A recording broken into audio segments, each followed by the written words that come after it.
ہم کو روز قیامت کی قسم اور نفس لوامہ کی کہ سب لوگ اٹھا کر کھڑے کیے جائیں گے۔ کیا انسان یہ خیال کرتا ہے کہ ہم اس کی بکھری ہوئی ہڈیاں اکٹھی نہیں کریں گے؟ ضرور کریں گے، اور ہم اس بات پر قادر ہیں کہ اس کی پور پور درست کر دیں، مگر انسان چاہتا ہے کہ آگے کو خود سری کرتا جائے۔ پوچھتا ہے کہ قیامت کا دن کب ہوگا، جب آنکھیں چندھیا جائیں اور چاند گہنا جائے اور سورج اور چاند جمع کر دیے جائیں۔ اس دن انسان کہے گا کہ اب کہاں بھاگ جاؤں، بے شک کہیں پناہ نہیں۔ اس روز پروردگار ہی کے پاس ٹھکانہ ہے۔ اس دن انسان کو جو عمل اس نے آگے بھیجے اور جو پیچھے چھوڑے ہوں گے سب بتا دیے جائیں گے، بلکہ انسان آپ اپنا گواہ ہے، اگرچہ عذر و معذرت کرتا رہے۔ اور اے محمد صلی اللہ علیہ وآلہ وسلم، وحی کے پڑھنے کے لیے اپنی زبان نہ چلایا کرو کہ اس کو جلد یاد کر لو، اس کا جمع کرنا اور پڑھانا ہمارے ذمے ہے۔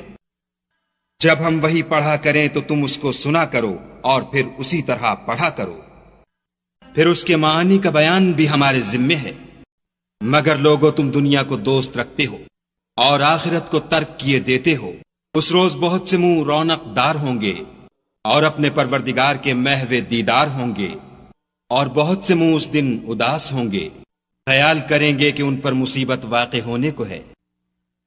دیکھو جب جان گلے تک پہنچ جائے اور لوگ کہنے لگیں اس وقت کون جھاڑ پھونک کرنے والا ہے، اور اس جاں بلب نے سمجھا کہ اب سب سے جدائی ہے اور پنڈلی سے پنڈلی لپٹ جائے، اس دن تجھ کو اپنے پروردگار کی طرف چلنا ہے۔